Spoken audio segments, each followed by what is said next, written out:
Assalamualaikum warahmatullahi wabarakatuh. Perkenalkan, saya Era Gustilia, NIM 18230011, jurusan akuntansi. Saya dari mahasiswi Universitas STIE KBP Padang.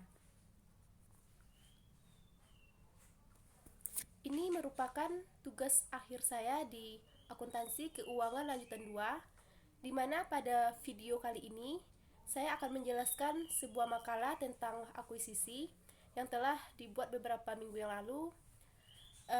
Kasus yang saya angkat itu terlilit utang 89 triliun waskita lobby LPI akuisisi tol miliknya. Di sini saya dibimbing oleh Bapak Muhammad Depandi, SE MSI. Baik, langsung saja bab 2, yaitu tentang teori. A. Pengertian akuisisi.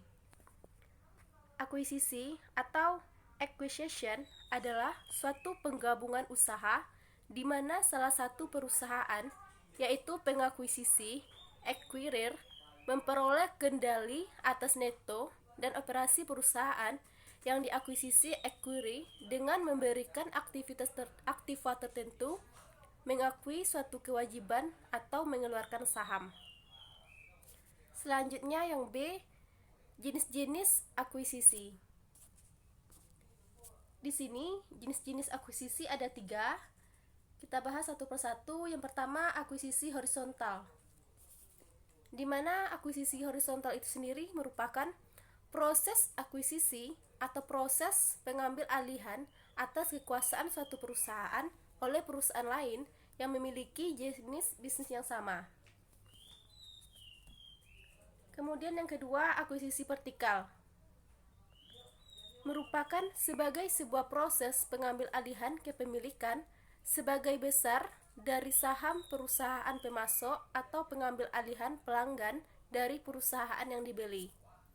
Yang ketiga, akuisisi konglomerat, merupakan dapat dijabarkan sebagai sebuah proses pengambil alihan kepemilikan atas sebagian besar saham, aset atau suatu perusahaan yang jenis usahanya tidak sama. Kemudian yang C, manfaat akuisisi. Adapun menurut Sapiro dalam Christina tahun 2003, keuntungan atau manfaat akuisisi sebagai berikut. Yang pertama, peningkatan tingkat pertumbuhan yang lebih cepat dalam bisnis sekarang daripada melakukan pertumbuhan secara internal. Kemudian yang kedua, mengurangi tingkat persaingan dengan membeli beberapa badan usaha guna menggabungkan kekuatan pasar dan pembatasan persaingan. Yang ketiga, memasuki pasar baru penjualan dan pemasaran sekarang yang tidak dapat ditembus. Kemudian yang keempat, menyediakan managerial skill, yaitu adanya bantuan manajerial mengelola aset-aset badan usaha.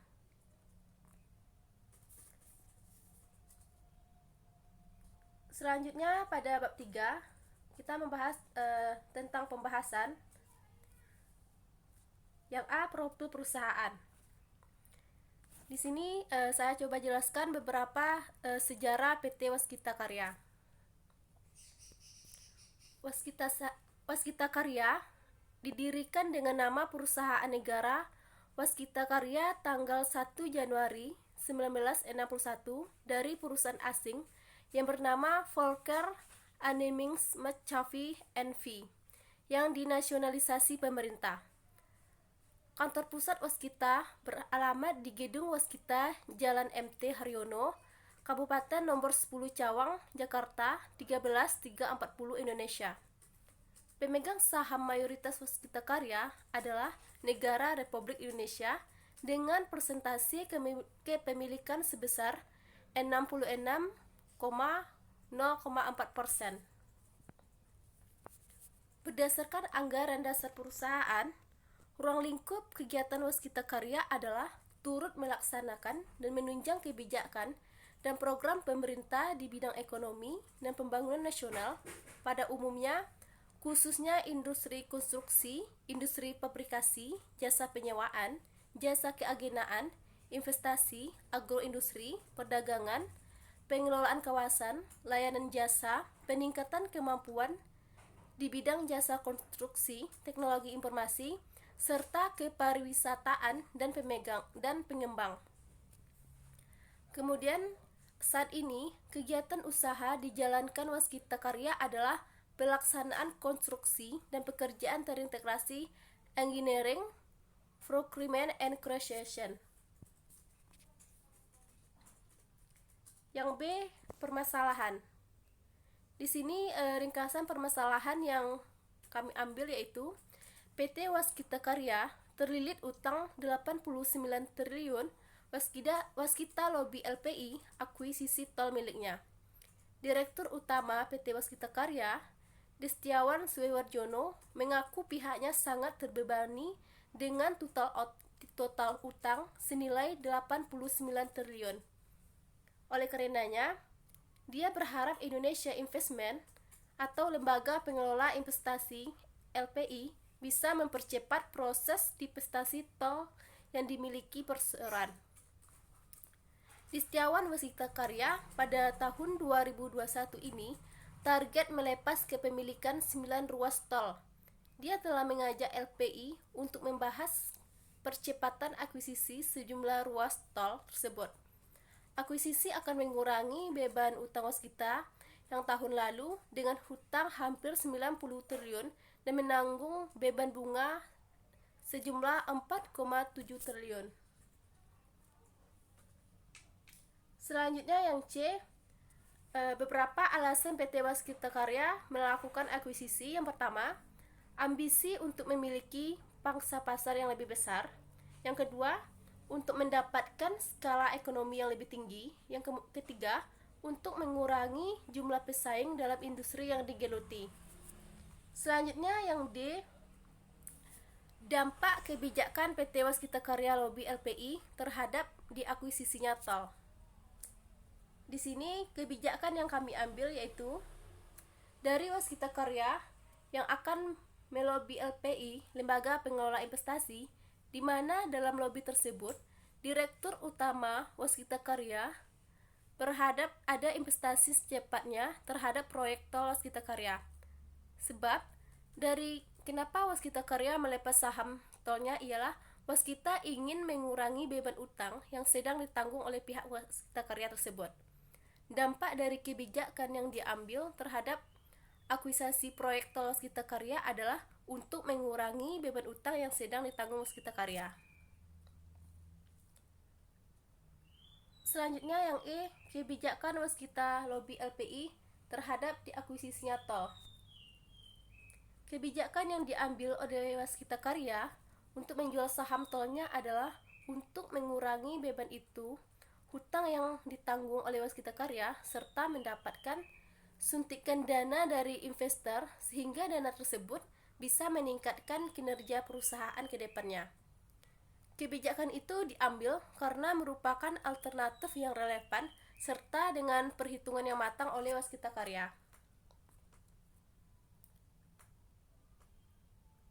Selanjutnya ada sebuah pertanyaan. Jelaskan secara rinci alasan Waskita Karya melakukan akuisisi. Di sini alasan Waskita Karya melakukan akuisisi. Saat akan melakukan akuisisi, perusahaan pembeli akan mempertimbangkan berbagai hal krusial dengan matang. Melalui proses pertimbangan tersebutlah, perusahaan akan memutuskan untuk melakukan akuisisi atau tidak. Adapun di sini alasan PT Waskita Karya melakukan akuisisi yaitu yang pertama, ambisi untuk memiliki pangsa pasar yang lebih besar. Yang kedua, untuk mendapatkan skala ekonomi yang lebih tinggi. Yang ketiga, untuk mengurangi jumlah pesaing dalam industri yang digeluti. Yang terakhir pada bab 4 itu penutup. Di sini beberapa kesimpulan yang saya ambil. Tindakan akuisisi merupakan bentuk strategi perseroan, namun harus dilakukan melalui pertimbangan yang mapan agar nantinya tidak menjadi masalah di kemudian hari. Perseroan adalah bentuk badan hukum yang memiliki karakter dan sifatnya masing-masing seperti perseroan terbuka atau publik, tertutup, perseroan grup, Meski berbeda karakter dan sifat, dimungkinkan untuk melakukan tindakan akuisisi. Namun, UU PT tidak secara jelas dan komprehensif mengatur akuisisi yang dilakukan oleh perseroan yang berbeda karakter dan sifat.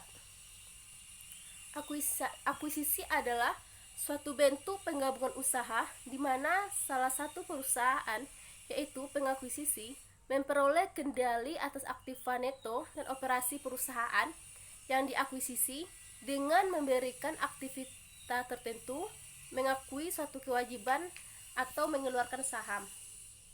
Terima kasih. Baik, hanya itu yang dapat saya jelaskan di sini.